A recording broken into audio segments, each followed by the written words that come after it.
시청자 여러분, 추석 연휴 잘 보내고 계십니까? 10월 3일 개천절 토요 랭킹쇼 지금 출발합니다. 네, 신범철 한국국가전략연구원 외교안보센터장, 이현종 문화일보 논설위원, 최영일 시사평론가 나오셨습니다. 어서 오세요. 어서 오세요. 그럼 저희가 준비한 첫 번째 한랭킹 바로 만나보시죠. 한랭킹 키워드는 위문입니다. 누구 위문했을까요? 트럼프 대통령 확진 소식에 김정은 위원장이 위문을 보냈습니다. And I just went out with a test. I'll see what, because we spent a lot of time, and the First Lady just went out with a test also. So whether we quarantine or whether we have it, I don't know. I want to thank everybody for the tremendous support. I'm going to Walter Reed Hospital. I think I'm doing very well, but we're going to make sure that things work out. The First Lady is doing very well. So thank you very much. I appreciate it. I will never forget it. Thank you. 네, 트럼프 미국 대통령이 코로나19에 확진 판정을 받았다 이 소식에 많이 놀라셨을 텐데 잠시 전 백악관을 떠나 군 병원으로 이동했습니다. 지금 보시는 것처럼 까만 마스크라고 엄지를 들어세우면서 자신감을 보였습니다. 전 세계가 트럼프 대통령의 상태에 상당한 궁금증을 갖고 있을 텐데 최영일 평론가님, 네. 지금까지 알려진 상태 혹시 어떤지 알고 계십니까? 네네, 이제 양성 확진 판정을 받고 초기에는 별다른 증세가 없다, 양호하다 이렇게 이제 판단이 됐었고요. 예. 오늘 들어온 속보에 따르면 일부 증상이 나타나고 있다. 또 이런 이야기도 있어요. 뭐 이제 그러니까 이 뭐 기침이라든가 발열 증상이겠죠. 그래서 이제 군병원으로 지금 들어가 있기 때문에 치료는 잘 받고 있고 그리고 지금 임상 3상에 들어가 있는 이 미국 제약회사의 치료제도 투약을 받고 있는 상황이라서 트럼프 대통령의 트윗은 이렇게 돼 있습니다. 멜라니아 여사와 함께 확진됐잖아요. 예. 우리는 함께 이겨낼 것이다. 이렇게 지금 이제 선언적인 표현을 하고 있거든요. 그래서 다만 지금 대선 과정이지 않습니까? 1차 TV 토론 후에 2차 TV 토론이 이제 15일로 예정돼 있는데 이 일정이 지켜질지는 미지수고요. 언제 완치돼서 퇴원할 것이냐 이 시점이 좀 문제가 될 것 같습니다. 네, 위원님 지금 보시는 영상 함께 보시면 네. 트럼프 대통령이 이렇게 양복 차림의 검은색 넥타이는 하고 있지만 그 주변에 수행하는 수행원들의 모습을 보시면 별도의 방호복을 입거나 하진 않았어요. 전체 이 장면이 눈에 들어오던데 괜찮은 걸까요? 그러니까 지금 우리가 일반적으로 우리 이제 규칙에 따르면요, 65세 이상 같은 경우는 이제 의무적으로 병원에 입원하게 돼 있어요. 왜냐하면 기저질환이 있고 또 나이가 65세 이상 같은 경우는 이제 병원에 입원해 치료를 받게 돼 있거든요. 지금 트럼프 대통령도 마찬가지로 본인의 나이가 지금 74세 아니겠습니까? 그리고 지금 원래는 백악관에서 이제 거기서 격리를 하면서 치료하려고 했는데 여러 가지 위험적인 어떤 요소가 있기 때문에 일단 군병원을 이송을 하는데 네. 문제는 저렇게 군병원 이송할 때 저희들 많이 화면 보셨지만 이 이송할 때 이송 요원들 같은 경우는 다 방역복을 착용하고 또 이제 이 그 마스크뿐만 아니라 지금 이제 산소 마스크 같은 것도 끼고 그런 식으로 해서 이동을 하거든요. 그렇죠. 더군다나 지금 트럼프 대통령이 낀 마스크가 보면 그냥 제가 볼 때 면 마스크 같아요. 우리가 지금 KF94라든지 N94라든지 이런 어떤 비말을 차단할 수 있는 그런 마스크가 아니라 방역 마스크가 아니라 그러니까 그 백악관 마크가 찍혀 있는 그냥 천 마스크 같은데 지금 보면 이제 경호원들도 옆에 그냥 위병들도 예, 지금 그냥 옷을 입고 방호복 없이. 있고 옆에 있는 지금 수행원들도 마스크만 끼고 있거든요. 그렇죠. 그러니까 저럴 경우에 사실은 우리가 그 전문가들도 이야기를 하지만 비말이 튀어나올 가능성이 있습니다. 그러니까 말을 한다든지 기침을 한다든지 그랬을 경우에 우리가 구사 같은 경우는 실제로 대부분의 전체적인 비말의 한 90% 이상을 막지만 근데 문제는 저렇게 면 마스크 같은 경우는 그렇게 막기가 어렵습니다. 그럴 경우에 실제로 그 안에 있던 경호원이라든지 또 조종사라든지 옆에 수행원이라 이런 분들이 감염될 수가 있거든요. 근데 역대로 보면 트럼프 대통령이 이 코로나에 대해서는 굉장히 어떤 느슨하게 지금 대응을 그동안 많이 해왔잖아요. 백악관에서도 집회도 열기도 하고 연설도 하기도 하고 이렇다 보니 지금 코로나에 대한 어떤 지금 이 경각심이 상당히 떨어진 게 아닌가 그런 생각도 듭니다. 네. 네. 조금 전 이제 트럼프 대통령 영상인데 지금까지는 건강에 특별한 문제는 없어 보입니다. 마스크 착용 관련해서 TV 첫 토론회에서 조 바이든 민주당 후보를 향해 이런 얘기도 했습니다. 함께 들어보시죠. I don't wear masks like him. Every time you see him, he's got a mask. He could be speaking 200 feet away from it. He shows up with the biggest mask I've ever seen. 트럼프 대통령은 마스크 착용을 두고 오락가락한 모습을 보였습니다. 코로나가 유행을 시작할 때는 마스크를 왜 쓰냐 이렇게 불평했다가 지난 7월부터는 마스크를 쓰기 시작했죠. 그때는 마스크를 쓰는 게 애국이다 이런 글을 남겼는데 신법철 센터장님, 마스크 착용을 처음부터 했다면 오히려 미국에서도 확산이 좀 덜하지 않았을까 이런 얘기도 나오는데 왜 이렇게 마스크를 두고 오락가락한 행보를 보였을까요? 일단 트럼프 대통령과 일반 대중을 분리해서 볼 필요가 있고요. 예. 트럼프 대통령 입장에서는 방금 전에 토론에서 한 것처럼 자기는 강한 대통령, 강한 이미지를 갖다가 어떻게 보면 홍보하기 위해서 마스크를 쓰지 않고 오히려 바이든 전 부통령이죠. 민주당 후보는 항상 큰 마스크를 쓴다 하면서 약함의 상징이다. 이렇게 대비를 하는 그런 정치적 셈법이 깔렸기 때문에 마스크에 소극적이었고요. 미국 일반 시민들이 마스크에 소극적인 거는 어떻게 보면 이건 문화의 차이라고 볼 수밖에 없는데 예. 미국 같은 경우에는 자유를 강조하고 누군가가 나에게 특정한 행동을 강요하는 것을 싫어하는 거죠. 그렇기 네. 때문에 자기의 결정에 따라서 마스크를 써야지 그것을 국가가 일방적으로 강요해서는 안 된다 하는 문화가 있었던 것 같아요. 그럼에도 불구하고 올 이제 중반 6월 이후에는요, 워낙 이게 심각해지다 보니까 미국 전역에서 마스크 착용은 일반적인 일이 되었다 이렇게 평가합니다. 네, 평론가님, 현재까지 트럼프 대통령의 구체적인 감염 경로가 확인되진 않았는데 네네. 유력한 감염원으로 꼽히는 보좌관이 있더라고요. 맞습니다. 이전에 백악관에서는 초기에는 경호 요원 중에 한 명을 비롯해서 또 오브라이언 보좌관 등 여러 명이 확진이 됐었는데 지금 1일 날 트럼프 대통령과 멜라니아 여사가 함께 감염이 확인됐는데 그 네. 직전에 같은 날 확진자가 한 명이 있었으니 바로 호프 힉스라고 하는 공보 담당 보좌관입니다. 네. 근데 이 인물이 굉장히 화제 인물이에요. 왜냐하면 이제 딸 이방카와 상당히 친분이 있어서 이방카의 친구로 이방카가 패션 사업을 할 때 이미 함께 사업 파트너를 하기도 했었어요. 그런데 트럼프 대선 후보 캠프에 참여하면서 26살 나이에 홍보 담당 보좌관 역할을 했던 겁니다. 네. 또 그리고 10대에는 이제 모델로도 활동을 해서 유명 인사이기도 했습니다. 그런데 2018년에 이 대선 캠프와 백악관 내에서 좀 연문이 있었어요. 그래서 전격 사임을 했다가 폭스뉴스의 홍보 담당 부사장으로 갔다가 다시 백악관으로 돌아와서 공보국장 역할을 하는 인물인데 이 힙스가 먼저 확진이 됐고 바로 이어서 대통령 내외가 확진되다 보니까 이 공보 담당 보좌관은 워낙 밀접하지 않습니까? 그렇죠. 그리고 트럼프 가문과 친분이 있는 딸의 친구. 그러다 보니까 이제 이 보좌관으로부터 감염됐을 가능성을 가장 높게 추정하고 있습니다. 네. 네, 트럼프 대통령 나이가 74세에 몸무게가 110kg이다 이렇게 알려져 있습니다.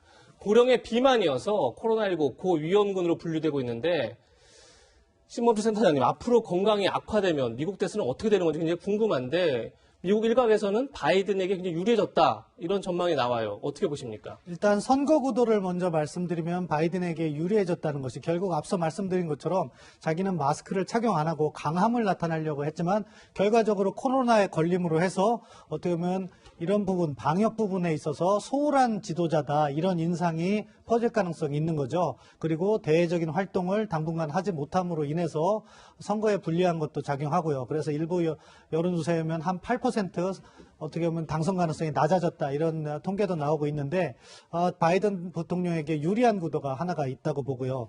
그리고 이제 계속해서 건강이 악화되면 상당히 복잡한 문제가 이제 발생할 수가 있어요.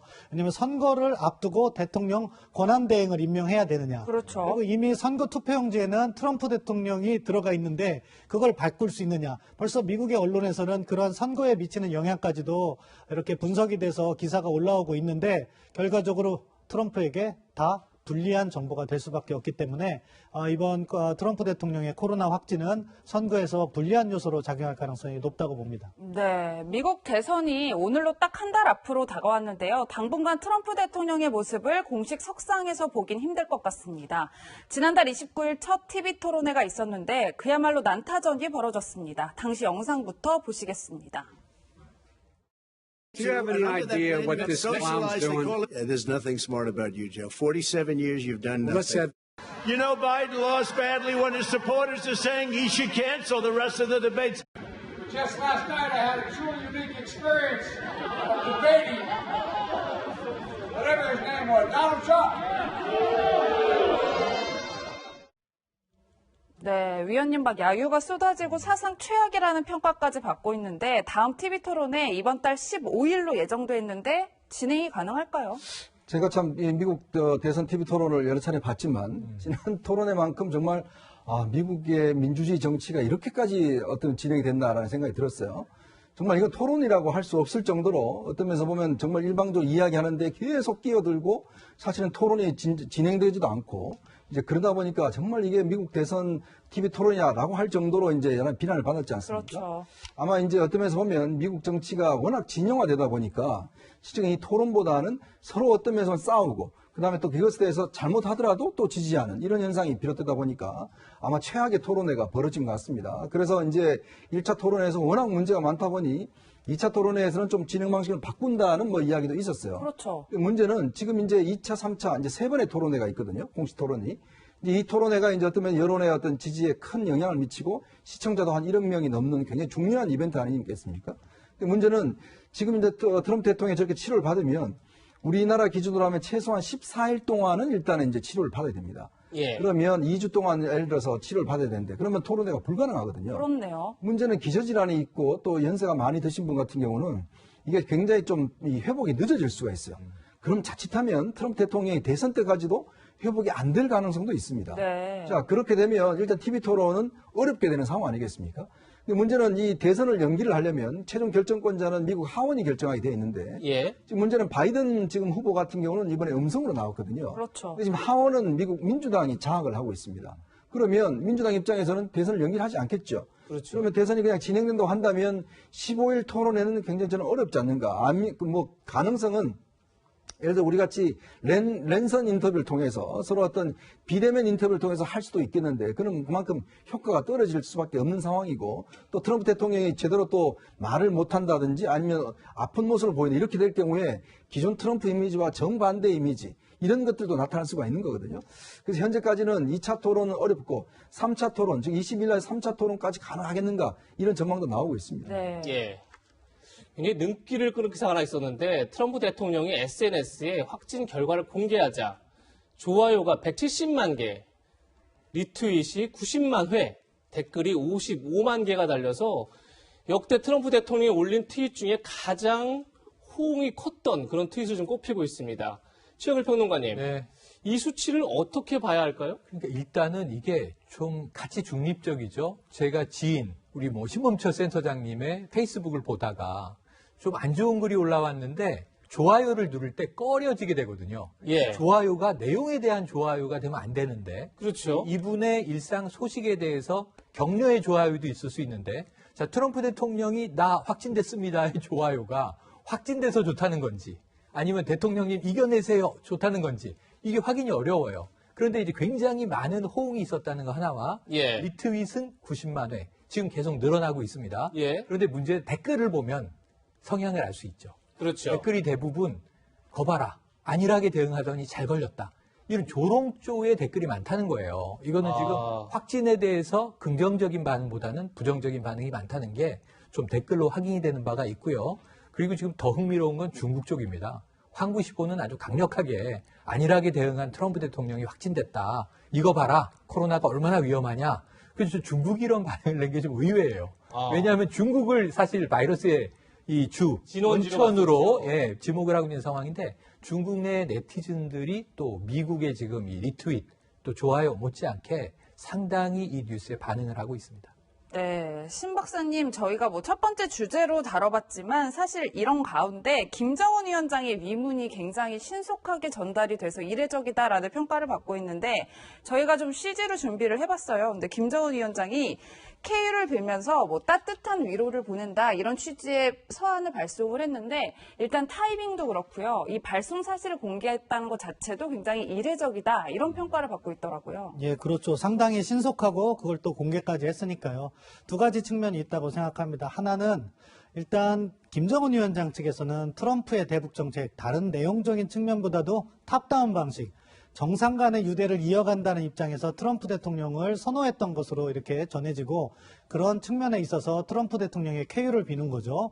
다른 한편으로는 이 미국 대통령과의 친분을 과시하는 것은 어떻게 보면 김정은 위원장의 위상을 국제 정상의 리더로 올려놓는 측면이 있는 거죠. 네. 그렇기 때문에 이것을 감추기보다는 공개를 함으로써 우리 위원장의 위상이 미국 대통령과 대등하다. 그런 인상을 주기 위함이라고 봅니다. 네. 네.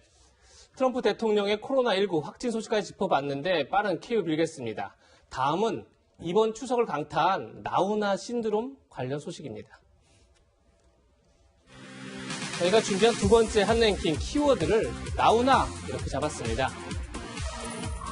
그야말로 추석을 강타한 나우나 신드롬 얘기입니다. 추석 연휴 첫날 있었던 나우나 씨 공연이 엄청난 화제를 모았습니다. 노래뿐 아니라 공연 중 나온 소신 발언 때문인데요. 나우나 씨는 내가 살아오는 동안 왕이나 대통령이 국민 때문에 목숨을 걸었다는 사람을 한 사람도 본 적이 없다. 국민이 힘이 있으면 위정자가 생길 수 없다. 이런 발언을 했고요.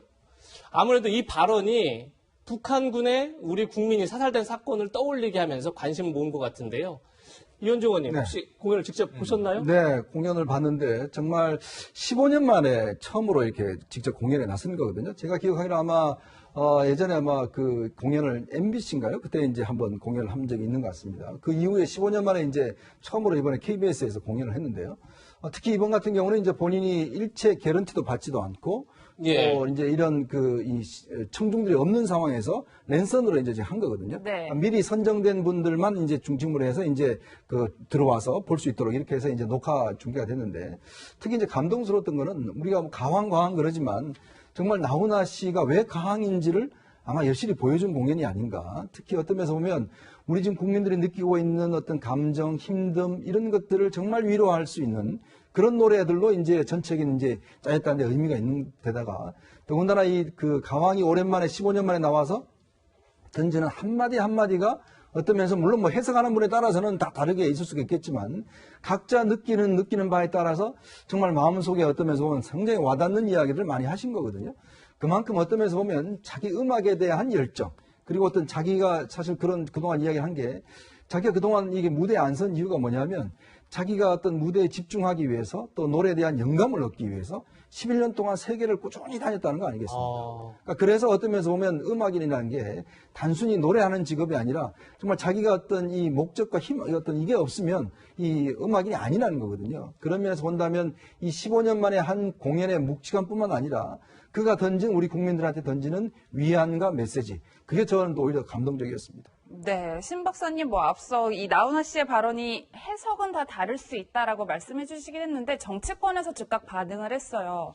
특히 주호영 국민의힘 원내대표는 우리의 마음속을 시원하게 대변해줬다. 그리고 원희룡 제주지사는 20년 가까이 정치를 했지만 이 예인에 비하면 부끄럽기 짝이 없다. 그리고 마지막으로 장제원 국민의힘 의원은 국민의 마음을 하나로 묶고 움직이고 위로했다. 이렇게 평가를 했는데 박사님은 어떻게 보셨어요? 무엇보다도 공감, 울림이 있다는 것은 저는 이현정 의원님 말씀은 열정이라고 보셨는데 전 다른 한편으로는 진정성이라고 생각합니다. 진정성이요. 그 이야기를 한 것이 그냥 형식적으로 한 것이 아니라 가슴에 있는 이야기를 사실은 어려운 장소에서 한 거잖아요. 그러다 보니까 진정성이 있었고 그것이 그 내용 자체가 말씀하신 대로 이번에 북한에 의해서 희생된 우리 민간인이 연상되게 하는 발언이기 때문에 특히 야당 측에서는 그 부분과 공감하는 게 더 크다고 봅니다. 네.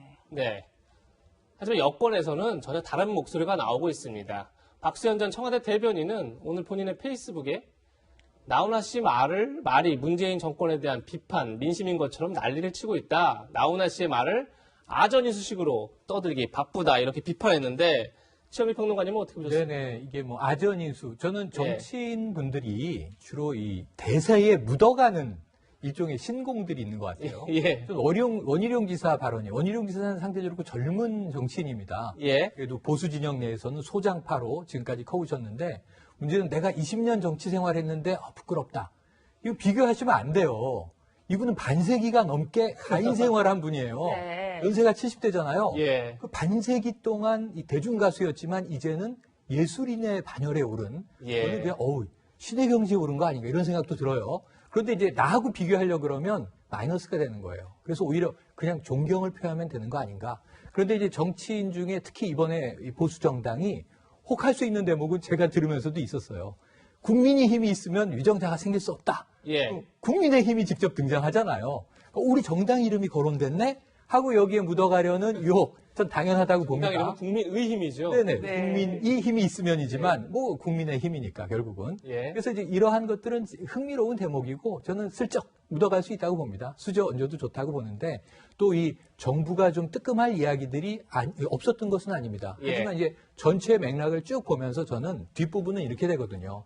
자, 방역을 보자. 우리 국민들이 얼마나 말을 잘 듣는 국민이냐.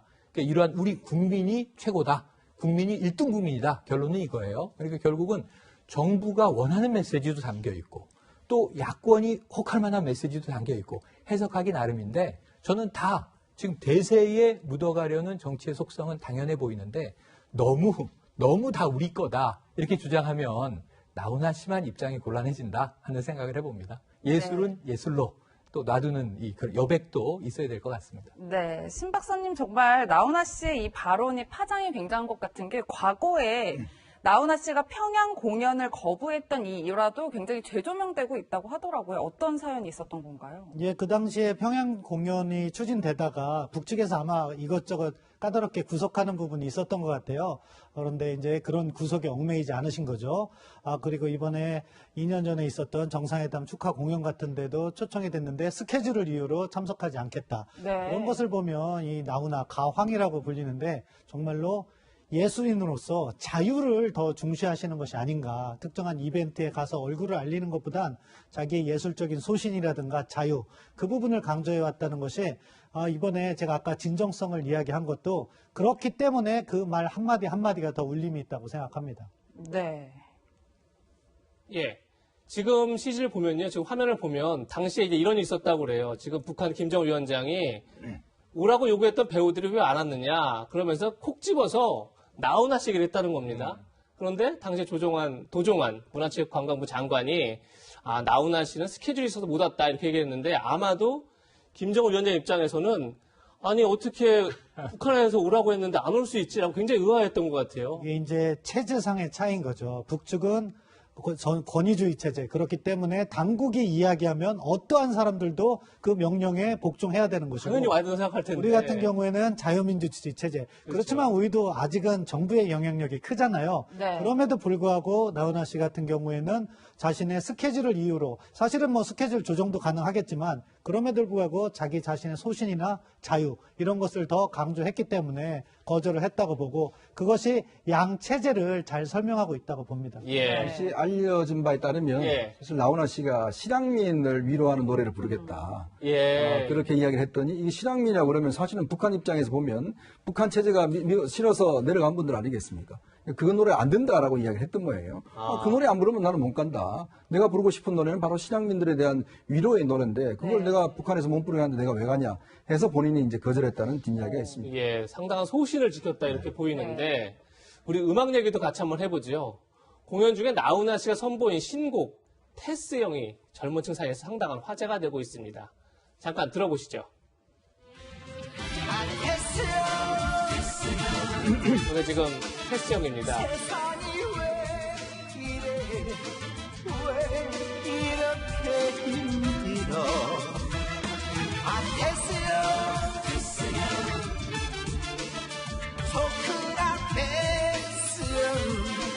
사랑은 또 왜 이래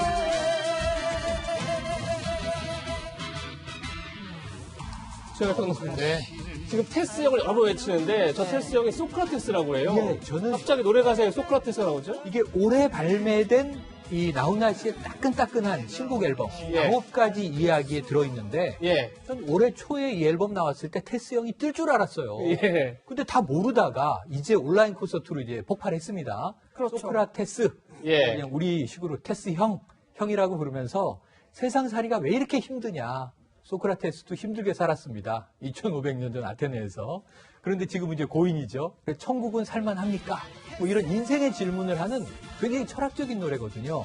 근데 이게 이번에 엄청난 주목을 받았는데 이 9곡 안에 명곡이 정말 많아요. 명자라는 곡도 있고 타이틀곡은 나에게 애인이 생겼어요. 이런 곡도 있고 70대가 무색한 발라드도 있습니다. 진짜 찐팬이시군요. 그럼요. 거기에 또 어느 60대 노부부 이야기. 우리가 잘 아는 노래죠. 그것도 들어있고.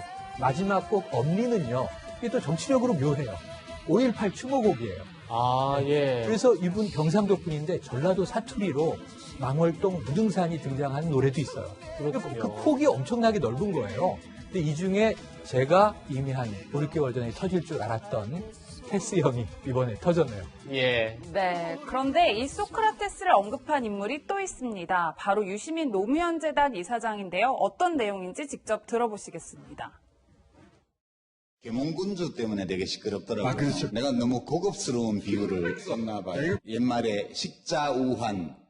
아니 나도 그걸 몰랐으면 아는 게 너무 많다 보니까 배운 게 죄야. 계몽군주라고 말하는 게 칭송으로 들리는 사람들이 많이 있나 봐요. 계몽군주 가지고 그렇게 떠드는 분들이 어떤 사람이냐 하면 2500년 전에 아테네에 태어났으면 소크라테스를 고발했을 그런 사람들이에요. 네, 위원님 배운 게 죄다 이렇게 이야기를 하는데 즉각 비판의 목소리들이 나오고 있어요. 윤평중 한신대 교수는 우리는 장안의 지가를 올린 자칭 지식인보다, 그러니까 유시민 이사장보다 광대를 자처하는 한 예인이, 그러니까 나훈아 씨가 소크라테스에 훨씬 가깝다는 사실을 확인한다.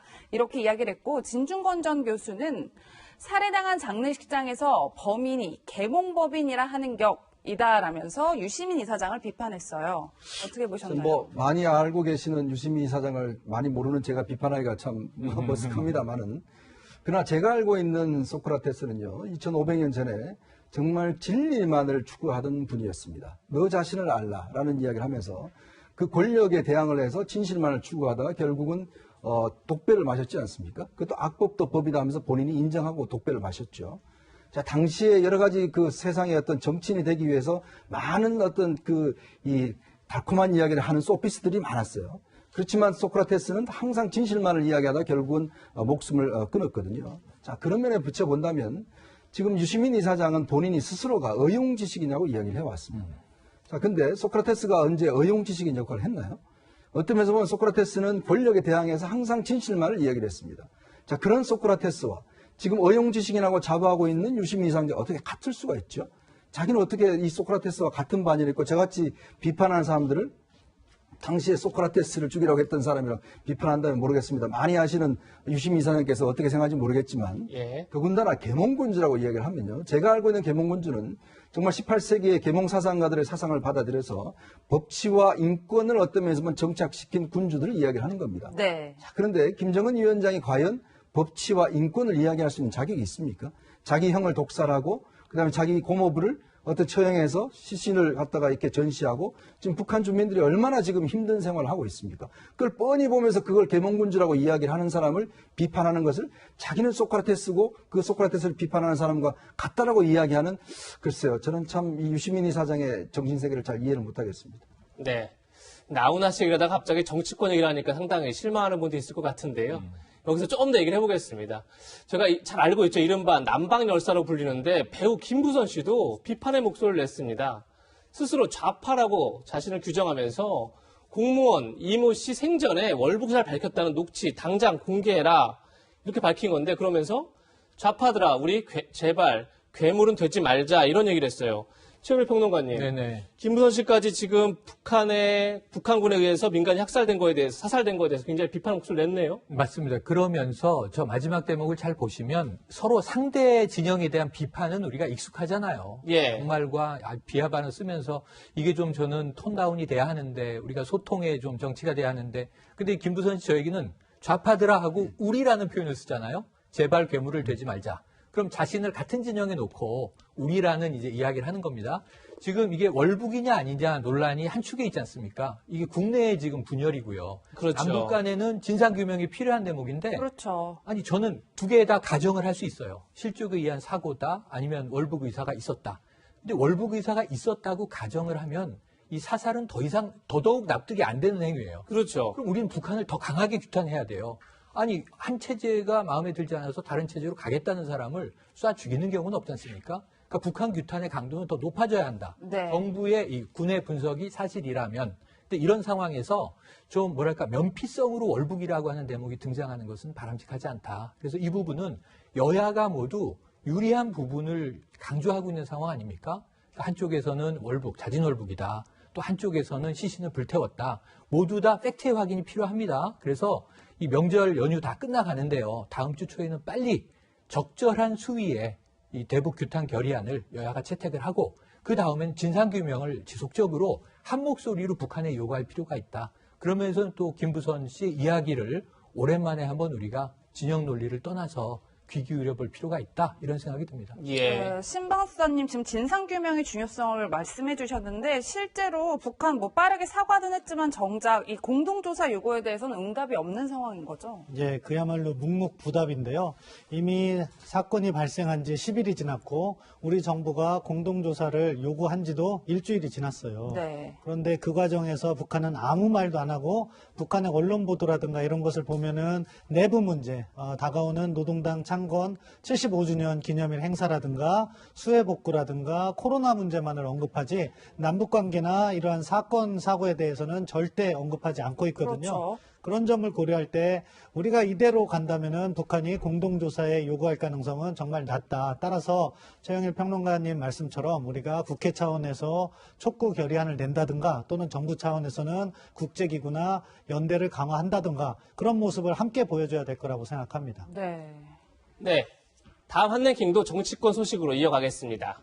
한랭킹 키워드 만나보시죠.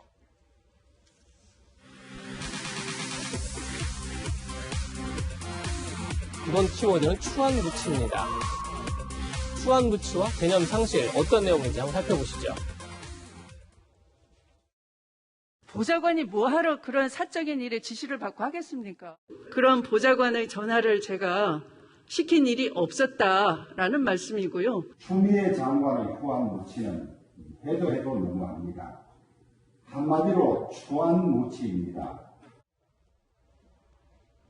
추미애 법무부 장관이 아들 군 휴가 특혜 의혹에 대한 검찰 수사가 무혐의로 마무리된 뒤 자신의 거짓말 논란이 커지자 반격에 나섰습니다.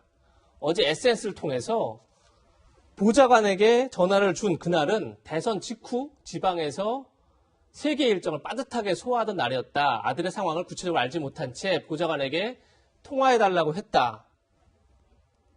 그러면서 보좌관과 지원 장교는 이미 일주일 전인 6월 14일 서로 연락을 주고받았다. 1차 병가 연장을 상의한 바 있는 사이다. 따라서 자신이 뒤에 전화번호를 준 것만으로 통화 지시라고 볼 수 없다. 이렇게 주장한 겁니다. 다시 얘기해서 거짓말이 아니다. 이렇게 밝힌 건데요. 최영일 평론가님, 네네. 이 반격 내지는 이 해명 어떻게 보셨어요? 예, 사실은 이것은 해명할 필요가 있는 대목이었습니다. 왜냐하면 지금 관련자들이 다 무혐의로 검찰이 이제 발표를 하면서 문제는 이 공개된 녹취 증거 중에 이게 제일 의혹의 대목이었던 거거든요. 그렇죠. 그러니까 예를 들면 나는 보좌관에게 전화라고 지시한 적도 없다. 심지어는 사실은 초기에는 야당 의원의 질의에 보좌관이 왜 전화를 합니까? 이렇게 이제 역정도 냈던 바가 있거든요. 그런데 알고 보니 메신저 내용에서 이 지원 장교의 연락처를 추 장관이 직접 보좌관에게 알려줬네? 그럼 이게 지시가 아니면 뭔가? 이런 이제 논란이 더 커졌던 거죠. 네. 여기에 대해서 이제 추 장관은 분명히 좀 진위를 이야기할 필요가 있었을 텐데, 첫 번째는 그 메신저에서 지원 장교의 연락처를 준 당일은 하루 종일 자신은 굉장히 바쁜 날이었다. 정황을 확인할 수 있는 상황이 아니었다. 첫 번째고요. 두 번째는 이 지원 장교와 보좌관은 이미 6월 14일에 통화를 나눈 바 있다. 그러니까 이 전화번호를 자기가 알려준 것이 아주 새롭게 알려준 것은 아니다. 이런 해명이고요. 세 번째는 그러니까 전화번호를 날린 자체가 나 대신 좀 전화를 해서 휴가 문제 좀 처리해 주시오라는 부탁이었다. 이 검찰 발표에도 부탁이라고 표현이 돼요. 지시라는 표현이 등장하지 않습니다. 네. 그러니까 외압, 청탁, 지시는 없었다는 게 검찰 판단이었지 않습니까? 그것을 다시 한번 재환기시키는 발언이었다. 이렇게 이해가 됩니다. 네, 신 박사님, 주호영 원내대표는 이런 추미애 장관의 그 해명을 두고 그 후한무치, 그러니까 부끄러움을 모른다라는 사자성어를 빗대서 추한무치다 이렇게 비판을 했는데 실제로 어제 긴급 의원총회까지 열었다고 하는데 어떤 뾰족한 수가 나온 게 있나요? 온라인으로 의원총회를 연 거로 알고 있고요. 결국에는 진상조사를 위해서 특검이라든가 이런 걸 요구해야 되는 그런 과정에 있는 것으로 보고 야당의 입장에서는 이 말이 설명이 바뀌다 보니까 신뢰할 수가 없는 것이고 사실은 국민에 대한 거짓말이 될 수 있는 문제이기 때문에 정확한 조사가 필요하다는 입장인 것 같습니다. 네. 네, 아무래도 추미애 장관의 거짓말 논란은 다음 주 7일부터 시작되는 국정감사에서 뜨거운 쟁점이 될 것 같습니다. 이현주 의원님, 네. 아무래도 국감에서 이 문제가 상당히 뜨겁게 다뤄지겠죠? 그렇죠. 뭐 검찰이 무혐의를 내렸다 하더라도 지금 추미애 장관이 그동안 국회에서 수차례 이야기를 했지 않습니까? 본인은 연락한 적이 없다. 그리고 왜 보좌관이 그런 일을 하느냐? 예. 보니까 보좌관이 이미 연락을 했고 또 보좌관한테 구체적인 전화번호까지 줬잖아요. 예를 들어서 자신이 여당 대표인데 보좌관한테 전화번호 주면서 이게 청탁이 아니라 그냥 전화번호 준 것이다라는 걸 누가 믿겠습니까? 세상에 보좌관이 그 전화번호만 받고 전화 안 하는 보좌관이 있겠습니까? 그러니까 이거는 상하관계에서 있을 수 없는 일이죠. 그러니까 정말 비상식적으로 자신의 어떤 변명을 지금 이 추석 연휴 동안 세 차례나 지금 하고 있는데 예. 지금 정말 앞뒤가 맞지 않아. 여당에서 오죽하면 이 부분에 대해서 방어막을 못 치겠습니까? 왜냐하면 이게 뻔히 지금 국민들이 보시기에도 자기가 국회에서 했던 이야기와 정반대되는 지금 결과가 나오고 있잖아요. 그럼에도 불구하고 본인은 또 한편에 지금 변명을 하고 있으니 결국 이제 7일부터 시작되는 국정감사에서는 이 문제가 저는 핵심 쟁점이 되리라 봅니다. 그러나 지금 여당이 어떤 면에서 보면 의석수에서 야당이 지금 굉장히 밀리기 때문에 예. 증인 채택이나 이런 게 어떤 쉽지가 않을 겁니다. 왜냐하면 지금 야당 입장에서는 지금 뭐 다들 증인 채택하고 싶지만 여당이 그걸 어떤 면에서 보면 할 수 있는 상황이 아니에요. 그런데 저는 이 문제를요 오히려 끌게 되면 국민들이 뻔히 보시는 것이고 또 여론조사에도 결과가 나와 있지 않습니까? 그렇다면 빨리 어떤 면에 국무장관입니다. 더군다나 국무위원입니다. 국무위원인데 더군다나 법무부 장관이에요. 세상에 법무부 장관이 그 나라의 법치를 담당하고 있는데 본인이 저렇게 뻔한 보이는 거짓말을 수차례 했음에도 불구하고 그걸 그냥 계속 법무부 장관 둔다고 하면 이게 검찰개혁인들 또 국회 나와서 이게 또 쟁점이 되는 게 이 국정에서 엄청난 지금 발목을 잡는 거거든요. 저는 그래서 국정감사 가기 전에 저는 문재인 대통령이 좀 빠른 결단을 내리셔야 되지 않는가. 이 문제가 정말 국력 낭비입니다. 뻔히 보이는 거짓말에 대해서 뻔히 보이는 지금 변명을 하고 있는데 이걸 계속 지금 국민들이 이걸 보고 있자니 너무 지금 어떤 면에서 보면 가슴이 답답할 지경이죠. 네, 평론가님 좀 답답하다고까지 말씀해 주셨는데 실제로 야당에서 굉장히 화력을 올리고 있잖아요. 네네. 그런데 이런 가운데 국민의힘 중앙청년위원회에서 네. SNS에 올린 글이 굉장히 문제가 되고 네네네네. 있다고요. 저는 이게 처음에는 좀 청년들은 화법이 많이 다릅니다. 요즘 이 디지털 온라인 화법을 쓰다 보니까 축약어도 많이 쓰고 예. 또 이제 기성세대가 이해할 수 없는 말들을 많이 쓰는데 이 내용을 가만히 들여다보면 납득이 안 되는 대목이 많이 있어요. 네. 지금 보시는 자기 소개들을 하는 거예요. 청년위에 이제 소속돼 있는 위원들이 주성은 대변인은 어머니가 목사라고 해요. 그런데 하나님의 통치가 임하는 나라, 자유보수주의 대한민국 하고 저 포스의 느낌으로 보면 지금 안 그래도 국민의힘이 선긋기를 하려고 하는 정광훈 목사 쪽이나 사랑제일교회 쪽과 마치 좀 일맥상통한 느낌.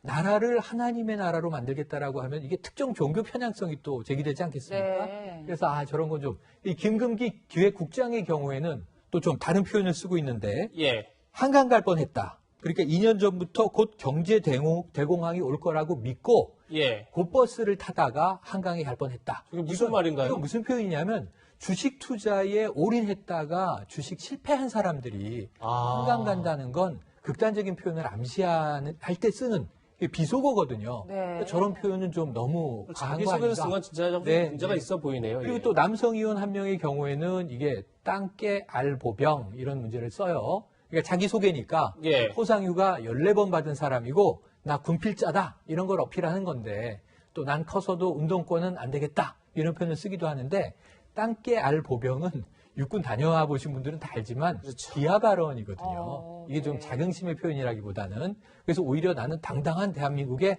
군필자다. 보병이다 이런 육군 모습을. 보병으로 예. 다녀왔다. 이랬으면 좋았을 걸. 좀 뭐랄까요? 좀 친근한 표현을 쓰려고 노력한 결과 과유불급들이 많이 되는 바람에 이 청년위에서의 자기소개 논란이 벌어져 버렸습니다. 네. 네. 당장 여당에서는 정치연의 품격을 되찾아라 이렇게 논평을 냈습니다. 조은주 더불어민주당 청년 대변인은 헌법상 종교와 정치는 분리된다는 기본 원리와 아마도 이게 이제 하나님의 통치가 임하는 나라 이렇게 자기소개를 한 거에 대한 이제 비판이겠죠.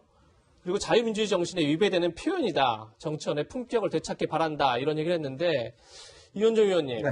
과유불급이다 이렇게 보고 그냥 넘어갈 수 있는 사안이네요. 어때 보이십니까? 뭐 여당도 저런 말을 할 입장은 아닌 것 같은데 어쨌거나 지금 국민의힘이 청년층의 지지를 얻기 위해서 청년위원회라는 걸 만들었거든요. 예. 그러면 우리 일반적인 청년들의 생각과 어떤 정서 이런 것들을 좀 담아낼 수 있는 그래야지만 이 지지를 회복할 수 있지 않겠습니까? 그렇죠. 근데 전혀 그렇지 않는 지금 이야기로 저렇게 하고자 하니 적어도 어떤 면에서 보면 오히려 청년위원회를 발족 안 하는 게 나았을 뻔한 그런 측면이 있는 것인데 예. 어떤 면에서 비판이라는 게요. 상대방이 욕을 한다고 욕으로 비판하면 똑같은 사람 됩니다.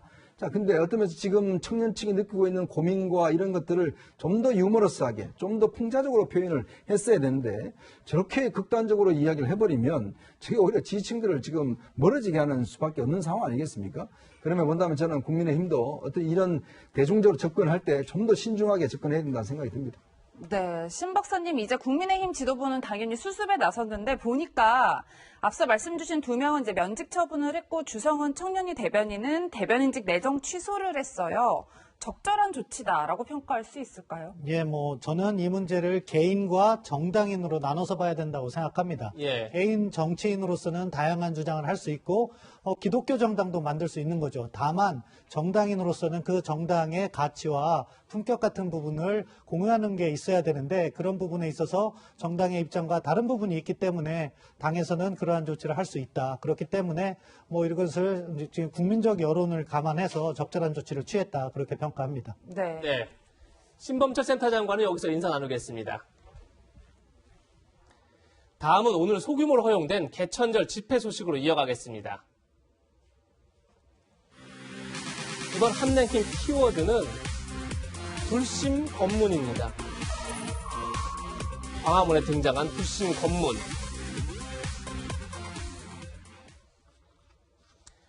개천절은 오늘 서울을 비롯한 전국 곳곳에서 집회가 예고돼 있습니다. 정부와 경찰은 법원이 허용한 범위를 넘어서는 집회에 대해선 엄정 대처 방침을 밝히고 있습니다. 네, 일부 단체들은 기자회견과 1인 시위를 강행한다는 방침이어서 충돌이 우려됩니다. 취재기자 연결해 자세한 상황 알아보겠습니다. 이지훈 기자. 예, 사회부입니다. 집회가 시작된 곳이 있습니까? 네, 개천절 집회는 오늘 오전부터 진행 중입니다. 한 보수 성향 시민단체가 오전 10시쯤 경기 도청 앞에서 기자회견을 열고 이후 드라이브스루 집회를 시작했는데요. 차량 9대에 나눠 타고 더불어민주당 윤미향 의원의 집 앞으로 이동해 기자회견을 한 차례 더 열었습니다. 오후에는 추미애 법무부 장관과 조국 전 장관의 자택 앞도 지나갈 예정입니다. 또 다른 시민단체도 오늘 오후 강동구 일대에서 차량 집회를 벌이기로 해서 서울 시내에서 2개의 차량 집회가 열리게 됐습니다. 당초 경찰은 이들의 차량 집회를 금지했지만 법원에서 집회를 허용했는데요. 단 참가자의 명부를 작성하고 구호 외치기를 금지하는 등 까다로운 조건을 내걸었습니다. 네, 이 기자, 곳곳에서 기자회견을 강행하겠다 이렇게 지금 입장을 밝히고 있는 상태죠? 예, 그렇습니다. 일부 보수단체들이 지난 광복절 때와 마찬가지로 광화문 일대 등 서울 시내 곳곳에서 집회를 예고했는데요. 경찰이 대면 집회를 금지하자 보수단체들은 기자회견과 1인 시위 형식으로 집회를 강행한다는 입장입니다. 경찰은 돌발 상황이 발생할 수 있다고 보고 집회를 사전에 차단하기 위해 시내 진입로 90곳에 검문소를 설치했습니다. 실제로 현재 서울 광화문 광장에는 경찰 버스와 펜스 등으로 가림막이 설치돼서 시민들의 진입을 막고 있고요. 경찰은 행인들에게 집회 참여 여부를 묻는 등 긴장감이 흐르고 있습니다. 또 경비경찰 21개 중대와 교통경찰 800여 명을 동원해서 허가받지 않은 집회와 시위를 막겠다는 방침입니다. 지금까지 사회부에서 전해드렸습니다. 네, 스튜디오에 승재현 한국형사정책연구원 연구위원 나오셨습니다. 안녕하세요. 안녕하십니까. 네, 개천절은 오늘 서울 일부 지역에서 소규모 차량 집회가 열릴 예정인데요. 당초 서울시와 경찰은 금지했습니다. 승 의원님, 그런데 법원이 허가하면서 합법적 집회가 가능해진 거죠? 네, 조건부 허용을 했는데요. 두 군데에서 이제 허용을 했는데 하나는 강동구 지역이고 또 하나는 조국 전 장관이 있는 서초구 A 아파트 지역 그리고 추미애 장관이 있었던 광진구 B 아파트 지역까지 이제 소규모 집회에 대해서 허용을 했습니다. 재판부는 어떻게 이야기를 했는가 하면 첫 번째 장소와 일시에 차량 시위를 하지 못하게 한다면 그들의 집회 시위 자유는 영원히 회복이 불가능하다. 예. 하지만 이에 반면 감염병 확산과 교통소통 방해에 대해서는 명백하고 현존하는 위험이 아직까지는 밝혀지지 않았다. 그 부분 우리가 살펴봐야 된다. 그리고 지금 9명이 집회를 하기 때문에 지금 10명 이상의 집회를 금지하고 있는 경우에는 이 사건 고시를 들여다보아도 허용되어야 하는 집회다라는 이유로 허용했습니다. 네, 평론가님 뭐 앞서서 잘 설명해 주시긴 하셨는데 법원에서 조건을 내걸었는데 네네. 그게 9가지나 된다고 하더라고요. 예, 조건은 아주 까다롭습니다. 자, 그럼 9대까지 이제 참여하게 되는데요. 그럼 여기 참여하는 사람의 이름, 연락처, 그리고 차량 번호를 미리 경찰에 제출해야 되고요. 그리고 이제 1인 1차량이에요. 운전자만 타요. 동승을 할 수가 없습니다. 그리고 이제 주행을 할 때는 시위라고 하더라도 교통법규를 다 준수하라. 그리고 시위 중에 차 창을 내려서는 안 된다. 그리고 차 밖으로 구호를 외쳐서도 안 된다. 그럼 차량에 무슨 현수막 같은 거를 달 수 있잖아요. 시위니까. 근데 이런 물품들도 비대면 방식으로 전달받아야 돼요. 쉽게 말하면 택배라든가 집회 전후에 모여서는 안 된다. 네. 대면 접촉을 해서는 안 된다. 이런 대목이고 그리고 이제 이러한 내용들을 준수하겠다는 각서를 제출하라. 그러니까 굉장히 까다로워서 그렇네요. 이 허가가 나고 나서도 이 주최 측에서는 아니 허가해 준 건 고마운데 지키기 힘든 조건들이다. 이런 또 좀 항변을 하기도 했네요. 네, 법원으로부터 허가받은 차량 집회는 2건입니다. 그중 관심을 끄는 게 애국순찰팀 차량 시위인데 지금 보시는 화면이 애국순찰팀의 오늘 지금 조금 전에 영상입니다. 맨 앞에 시위용 차량으로 보이는 차량이 선두에 서 있고요. 보니까 추미애 장관이 장관이라고 라는 문구, 우리 국민, 추미애 장관이 뭐 나라를 망신시키고 이런 여러 가지 이제 구호들을 차량에 붙이고 있고 그리고 차량이 이제 9대까지 지금 진행하는 모습을 봤고요. 지금은 아주 간이 집회를 여는 모습입니다. 계속 도로에 경찰들이 지금 서서 지금 이제 차량 시위를 지켜보고 있는 상황이고요. 이현주 의원님, 네. 이 집회 어떤 의미가 있을까요? 그러니까 추미애 장관에 대한 이제 사퇴 집회는 그동안 수차례 이루어져 왔습니다. 차량 시위는 그동안도 있었거든요. 예. 수차례 걸쳐 있어 왔고 특히 이제 조국 전 장관 지금 자택 주변하고 추미애 장관 자택 주변을 일단 허용이 됐기 때문에 아무래도 이제 이 두 분의 어떤 상황이 그동안 검찰 개혁과 또 이 어떤 검찰 장이라는 그런 프레임으로 진행돼 왔고 최근에는 추미애 장관 이제 아들의 병역 특혜 문제가 논란이 됐고 또 이것에 대한 이제 거짓말 증언 이 등등이 이제 논란이 되다 보니 아무래도 시위 초점이 이제 거기에 맞춰진 것 같습니다. 특히 이제 이게 저는 뭐 여러 가지 지금 법원이 고민을 많이 했을 텐데 사실 우리가 자유민주 체제에서 이제 집회 자유는 이거는 뭐 헌법적 권한으로 보장되어 있는 거 아니겠습니까? 예. 그런 상황에서 이제 감염병 사태가 있으니 그렇다면 감염병을 최대한 억제할 수 있는 방법으로 시위를 허용한 거거든요. 예. 왜냐하면 우리가 차량 안에 탄다는 거는 이거는 우리가 드라이빙 스루 같이 거기 검사하듯이 이 감염의 어떤 우려가 극히 적은 거 아니겠습니까? 그렇죠. 그런 면에서 아마 법원의 고심 끝에 내린 결론이 아닌가 그런 생각이 듭니다. 네, 뭐 앞서 보신 영상은 조국 전 장관의 자택 앞에서 추미애 장관의 자택 앞으로 향하는 그 시위 영상을 보신 거고 지금부터는 저희 스튜디오가 있는 이 광화문 주변의 집회 상황을 보실 텐데요. 지금 경찰들이 가림막과 차벽으로 시민들의 이 광화문 통제를 막고 있습니다. 이 시각 광화문 광장 영상 함께 보시고 계신데요.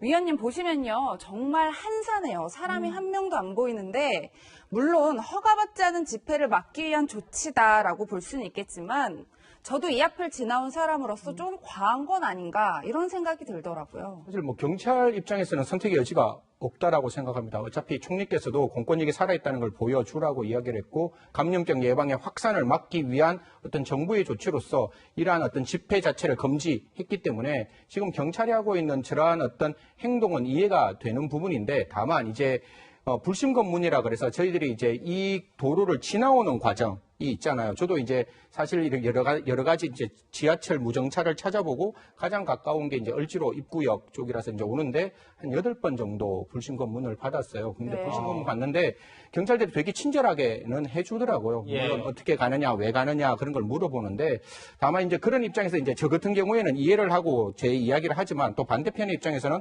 그런 이야기를 왜 묻느냐라고 할 수도 있고 경찰관 직무집행법에 따르면 분명히 그렇게 이야기를 하고 있습니다.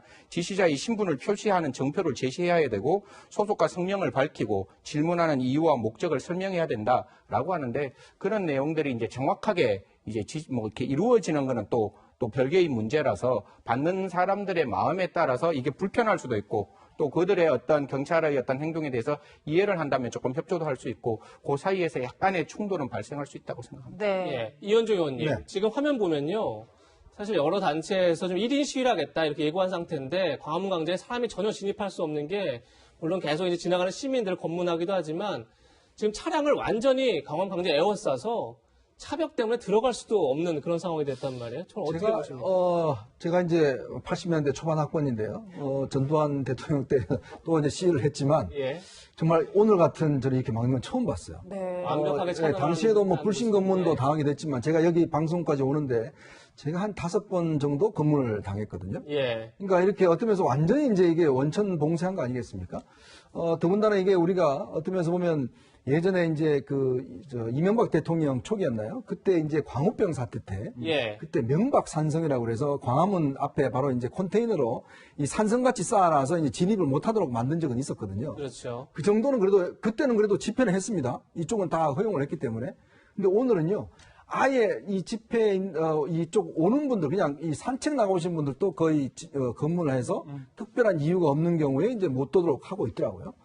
저는 이거는 좀 너무 심한 게 아닌가 하는 생각이 들어요. 왜냐하면 우리가 물론 이 감염병 사태 때문에 뭐 집회를 막아야 된다는 그런 건 있지만 예. 이거는 근본적으로 시민의 어떤 이동의 자유라든지 또 저도 검문을 당해보니까 물론 뭐 친절하게 하시는데 굉장히 기분이 나쁘더라고요. 왜냐하면 이거는 뭐 진짜 학생 때 검문 당하고 그때 처음 당해본 거거든요. 수십 년 만에. 이제 그러니까 이거는 아무리 막더라도 이거는 너무나 시민의 이동의 자유를 좀 침해하는 게 아니냐. 물론 뭐 지금 총리, 대통령까지 다 나서서 막으라고 하지만 물론 경찰 입장에서는 막아야 되는 그런 필요성이 있지만 이거는 완전히 그냥 봉쇄를 해버린 겁니다. 그런데 이게 우리가 이거는요 사실 아무리 경찰력이 물론 손쉽게 막을 수는 있겠지만 그러나 이거는 시민의 자유라는 측면에서 봤을 때는 이거는 굉장히 논쟁적인 소지가 될 가능성이 있습니다. 네, 위원님 저희가 앞서서 광화문 진입을 제한하는 그 경찰들의 영상을 좀 준비해봤어요. 오늘 생생한 모습인데 영상 함께 보시면서 설명을 드릴게요. 보시면 이렇게 경찰이 광화문에 진입하려는 시민을 붙잡고 뭐 나이, 그러니까 신분증을 보여달라는 취지 이야기를 하고 있고 신분증에 협조를 하지 않으면 저렇게 이제 끌어내는 모습도 보실 수 있는데 이게 오늘 오전의 모습이란 말이에요. 앞서 말씀 주셨을 때 경찰이 본인의 신분을 드러내야 한다라고 말씀 주셨는데 이 정복을 입은 것만으로는 본인 노출이 아닌 건가 봐요. 사실 경찰관 직무집행법 3조에는 불신검문 대상자를 정해놓고 있어요. 그 대상자에 한해서 질문을 할 수 있는데 그 대상자는 어떤가 하면 첫 번째 수상한 행동을 해야 돼요. 누가 보더라도 unusual한 행동을 하는 사람이고 두 번째는 주의 사정을 합리적으로 판단해서 죄를 범하였거나 범하려 하고 있다고 상당한 의심이 있는 자. 그러니까 합리성과 상당성이 있어야 불신검문을 할 수 있고 마지막으로는 지금 행하여진 범죄를 알거나 알고 있다고 인정되는 자.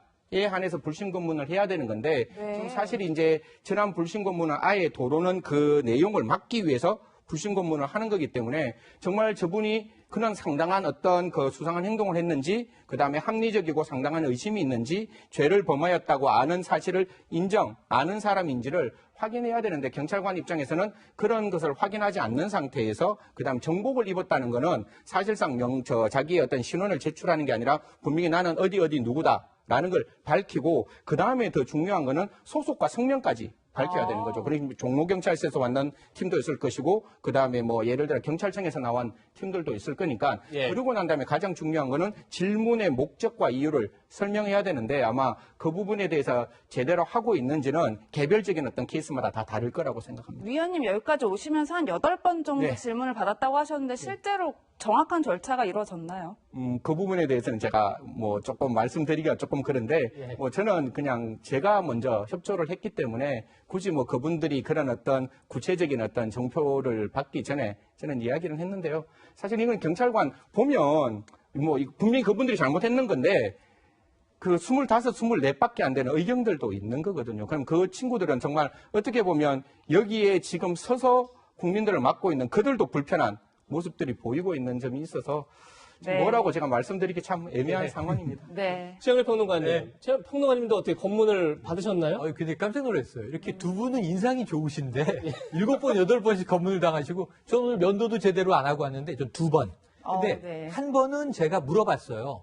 왜냐하면 이 채널A 건물이 보이는데 입구가 봉쇄돼 있어서 저는 이 방송국 가는데 어떻게 들어가야 되나요? 라고 서 계신 경찰에게 물어봤더니 저 옆쪽 통로로 들어가십시오 하고 길을 한번 안내를 해주셨고 네. 그다음에 이제 이 입구에 왔는데 왜 오셨습니까? 하고 막으셔서 그다음에 저는 그때는 그분의 신분을 제가 확인해야 되는 건 몰랐죠. 네. 일반 시민들이 모릅니다. 모르죠. 예. 예, 경찰이 먼저 신원 제시해도 모릅니다. 그래서 저는 이 방송하러 왔습니다. 그랬더니 증거를 보여달라는 거예요. 예. 네. 그래서 열심히 이 메신저 아, 폭을 열어서 저희 제작진과 네, 우리 주고받은 작가님이 보내준 자, 토요 랭킹쇼 토요일 몇 시까지 오세요 하는 걸 보여드리니까 네. 아 지나가십시오. 그래서 이거는 조금 뭐 통행증이나 출입증이 있는 것도 아니고 예. 난감한 상황이다 이런 생각을 했습니다. 승 의원님, 이렇게 증거까지 보여줘야 하는 건 아까 얘기했던 어떤 합리성, 상당성 이런 건 전혀 다른 차원의 문제잖아요. 사실은 뭐 그렇죠. 지금 뭐 경찰과 직무법상 만약 경찰에 대한 비난을 하려면 예. 그 비난은 뭐 10가지도 넘게 비난할 수 있는 상황이라고 지금 상황이요? 예, 상황이라고 생각하는데 사실 뭐 지금에 있는 공권력에 대해서 아까 이현정 위원님께서 잘 말씀 주셨다시피 이거는 뭐 대통령께서도 그다음에 총리께서도 해주신 말씀이기 때문에 경찰들 입장에서는 이제 이런 부분이 혹시 지금 채널 A 이 영상을 보신다면 경찰청에서는 직접 지키고 있는 경찰관들한테 좀 우선으로 사실 경감급이 다 그 관리를 하고 있거든요. 네. 시위이기 때문에 경감들한테 알려서 그 시민들에게 그 어떤 경찰관 직무법상에 있는 절차를 제대로 좀 지켜서 시민들에게 화나지 않고 경찰도 제대로 된 직무 집행을 하는 모습을 지금부터는 좀 보여주셨으면 좋겠습니다. 네, 경찰들도 참 고생이 많을 것 같은데 그렇다면 개천절 집회에 대한 시민들의 목소리도 들어보시겠습니다. 이번에도 또 똑같이 확진될까봐 좀 무섭습니다. 경찰 쪽에서 자제하게 했으면 좋겠습니다. 집회하는 것을 뭐 안전하게 하는 것 자체는 나쁜 일이 아니니까 뭐 무조건 안 된다라고 말하는 것도 좀 바람직하지 않은 것 같고. 네, 평론가님 시민들의 목소리도 들어봤는데 네. 좀 엇갈리는 것 같아요. 네네, 입장은 엇갈리고 있습니다. 이게 정치적인 문제죠. 그러니까 방역 때문이니 할 수 없다. 우리가 8.15 광복절 집회에서 한번 뜨거운 상황을 맞지 않았느냐. 개천절은 원천 차단하는 게 맞다. 이렇게 이 경찰 측의 원천 봉쇄를 지지하는 시민들도 계시고요. 추석 명절에 이야기를 나눠본 바로는 예. 가족 중에도 그렇습니다. 또는 이 방역을 정치적으로 활용하는 거 아니냐. 이렇게 또 의심하는 시민들도 계시고요. 네. 그리고 이제 이현정 의원님 말씀처럼 이 정도까지 차단해야 되느냐. 근데 목소리가 흥미로운 건 이거예요. 같은 진보 진영 내에서도 정의당에서도 드라이브 스루 정도는 허용해야 되지 않느냐. 그렇죠. 그런 네. 격차가 문제가 알겠죠. 없다. 또 참여연대에서도 그런 의견을 냈어요. 심지어는 누가 이런 얘기를 했냐면 조국 전 장관도 SNS에 보면 자, 이 헌법상의 기본권을 애국순찰팀도 향유해야 한다는 법원의 취지를 존중한다. 단 네. 이웃 주민들께는 죄송하다. 자기 때문에 이제 시위 경로가 그렇군요. 이렇게 잡힌 거 아니냐라는 취지의 이야기예요. 그래서 지금 보면, 화면에 나오는 예, 저 장면, 저 모습, 저 글이네요. 맞습니다. 예. 오늘 올라온 글이죠. 그래서 제가 보기엔 뭐 여러 가지로 헌법의 기본권이 과도하게 침해되는 것은 우려들이 있으나 또 하나는 방역상 이렇게 할 수밖에 없다는 것도 뭐 인정하는 시민들도 다수이고 하지만 또 이 반대 입장도 있으니까 우리가 그냥 겪어나가는 진통 아닌가. 좀 어쨌든 방역상 바이러스의 확산 없이 이 8.15와는 다르게 차분하게 잘 지나갔으면 싶습니다. 네. 네. 조금 전에 말한 것처럼 이제 이미 시위가 어떤 정치화되고 있는 상황인데 당연히 정치권의 시각도 엇갈리고 있습니다.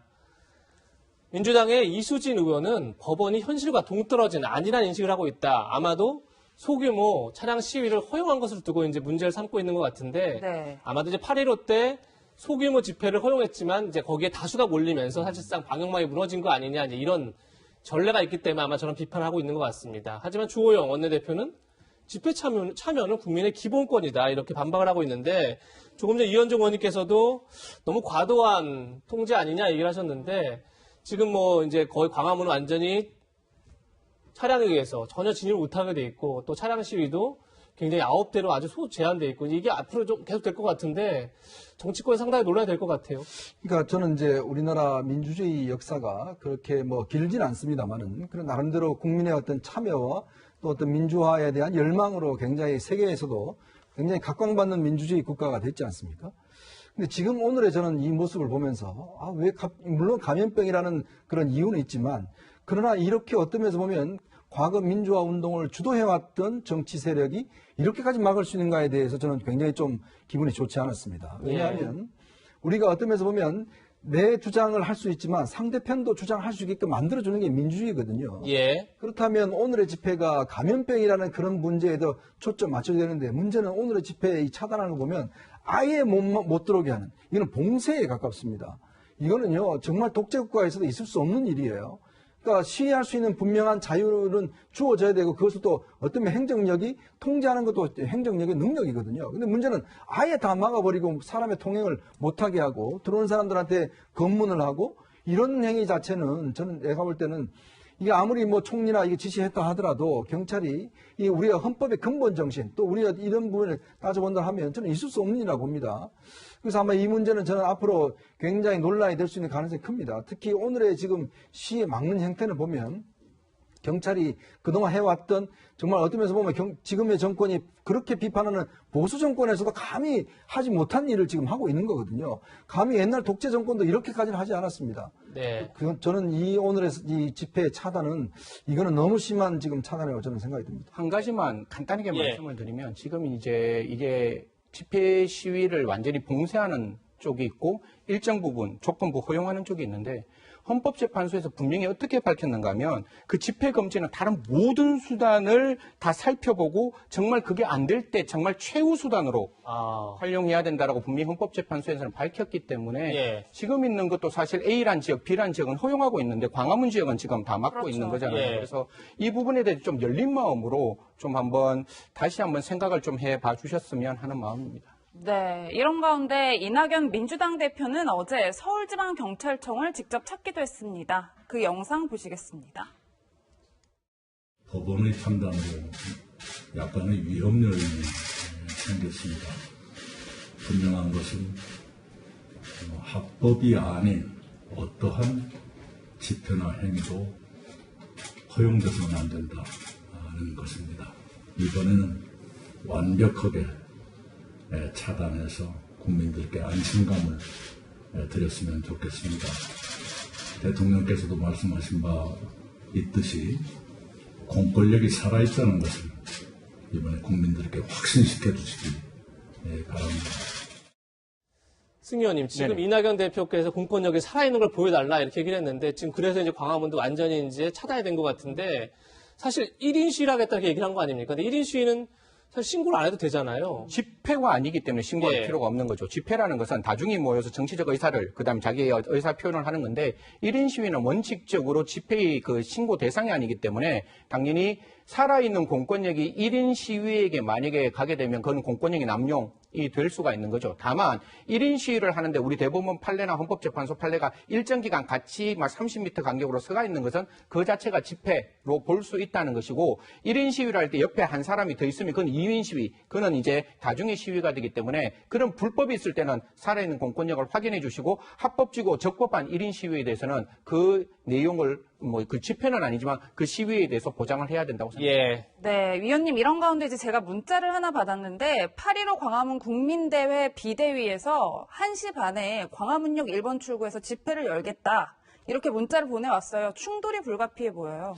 그러니까 이제 이 단체는 계속 이제 일반 집회를 하겠다고 해온 단체입니다. 그러니까 이 다른 단체 같은 경우는 이제 차량 집회를 하겠다는 단체고, 근데 제가 볼 때는 불가능할 거예요. 이게 아예 들어오질 못합니다. 그리고 차단막들이 다 세서 한 사람밖에 움직일 수 없는 차단막이 이미 외곽부터 지금 돼 있기 때문에 그때 거기서부터 아마 충돌이 벌어질 가능성이 있다고. 그렇죠. 지금 10분 뒤에 하겠다는 건데 사실상 거의 완벽하게 차단이 된 상황이죠. 지금. 그리고 한 가지만 말씀드리면 10인이 넘으면 집회인 문제가 아니라 감염병 예방법상 그 자체로 불법이 되는 거거든요. 그렇기 때문에 지금에 있어서 만약에 10인 이상에 모여서 집회를 하신다는 거는 그 코로나19라는 걸 좀 생각하시고 앞으로 이러한 정치적 의사의 표현 기회는 많이 있다고 생각하니까 국민들의 건강 한 번만 더 고민해 주셨으면 좋겠습니다. 네, 그럼 마지막 한 랭킹인 인기 유튜버와 관련된 얘기로 넘어가 보도록 하겠습니다.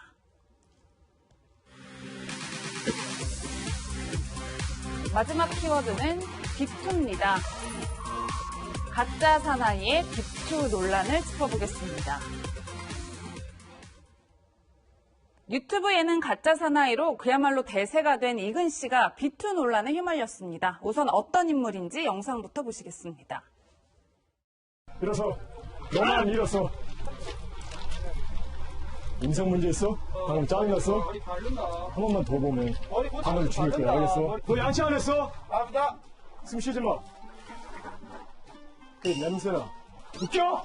5번? 이거 웃지 마. 나 얼마나 진지한 교육인지 아십니까?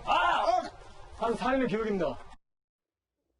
네, 위원님 지금 뭐 어떤 인물인지는 대충 영상 속에서 소개가 됐는데 비투 논란에 휩싸였다고요? 어떤 간단하게 요약해서 정리해드리면 2014년에 200만 원을 빌려준 사람이 있는데 그 빌려줄 때는 그 이건 대위가 절박하게 그 돈이 필요하다, 융통이 필요하다고 해서 자기가 갖고 있는 주식을 처분해서 빌려줬는데 그 뒤에는 차일피일 갚지 않았다. 그래서 자기는 현금 서비스까지 동원해서 갚았다. 라고 하면서 그 돈을 갚지 않았던 재판 판결문까지 보여줬어요. 이러다 보니까 이제 이건 대위는 어떻게 이야기를 하는가 하면 분명히 내가 그 재판에서 내가 응소하지 않은 건 맞다. 왜냐하면 내가 미국에 있었기 때문에 사실 그 재판 내용을 전혀 모르고 있어서 민사소송은 2번 출석하지 않으면 그 원고가 요구하는 대로 그냥 인정해주는 절차가 있고 이걸 부모님이 안 받았으면 되는데 수치인 불명으로 가는데 부모님이 받았기 때문에 송달까지 되었는 상황에서 아마 그 200만 원을 갚아라라는 이제 결정이 나왔어요. 그리고 마지막에 오늘 또 다시 이건 대위는 아니다. 내가 확인해 보니까 100만 원에서 150만 원 정도 갚았고 그 외 한 50만 원 정도는 어떤 그 물품이나 그다음 내가 어떤 그 스카이다이빙을 가리키는 비용으로 지급했기 때문에 사실 그 부분에 대한 채무 변제는 다 이루어졌다. 이렇게 밝혔습니다. 예, 방금 위원님 말씀하신 비투 논란에서 이건 대위는 유튜브를 통해서 해명을 했습니다.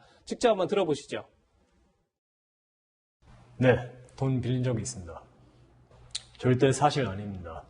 200만 원 이하의 금액을 빌린 적이 있고 비교적 빠른 시간 내에 갚았습니다. 모두 현금을 갚지 않았고 상호 합의하에 제가 100에서 150 사이에 현금을 직접 넘겼습니다. 그리고 그분이 정말로 갖고 싶었던 스카이다이빙 장비를 제가 직접 드리고 그리고 교육, 스카이다이빙 교육으로 변제를 진행했습니다.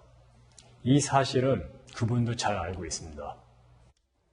그런데 위원님 이렇게 해명 영상이 올라왔는데 사실이 아니다. 또 이렇게 맞받아치면서 또 논란이 되고 있어요. 사실 이 부분은 이제 당사자가 결정해야 되는 부분이고 정말 저희는 중립적으로 판단해야 된다고 생각합니다. 그렇죠. 양쪽 당사자의 어떤 일방적인 어떤 내용이 아니기 때문에 반론권의 차원에서 이 부분도 이건 대위가 나온 저 영상에 대해서 반대편에서는 어떻게 이야기를 했는가 하면 원래 이 게시물을 내렸어요. 내리는 이유가 그 이건 대위가 진정성 있는 사과와 변제를 하겠다라고 했기 때문에 그 게시물을 내렸다. 라고 이야기를 하고 원칙적으로 그 수트비는 원래 중고 50만 원짜리를 자기는 225만 원에 샀는데 이건 대여금하고 전혀 관계없다. 사실 돈을 빌린 거와 중고 물건을 사는 거는 전혀 다른 내용이기 때문에 관계없고 스카이다이빙 코치비도 6만 원을 따로 줬기 때문에 그 부분에 대해서 내가 받은 내용은 전혀 없다라고 이야기를 하면서 지금 같은 경우에 있어서 좀 제대로 된 진정적인 사과가 필요하다. 만약 사과를 한다면 난 200만 원 받을 필요도 없다. 이렇게 이야기를 했습니다. 네, 비투 논란까지 숨가쁘게 짚어봤습니다. 세 분과는 여기서 인사 나누겠습니다. 고맙습니다. 감사합니다. 저희는 60초 광고 뒤에 돌아오겠습니다. 코로나19 신규 확진자가 어제 75명으로 추석 연휴 사흘째 두 자릿수를 기록했습니다. 추석 연휴 이유가 문제일 텐데요. 내일까지 가족 모임, 여행, 종교활동 최대한 자제하는 게 내 가족과 이웃을 지키는 길이 아닌가 싶습니다. 네, 저희는 다음 주 토요일 더욱 알찬 내용으로 찾아뵙겠습니다. 시청해주신 여러분 고맙습니다.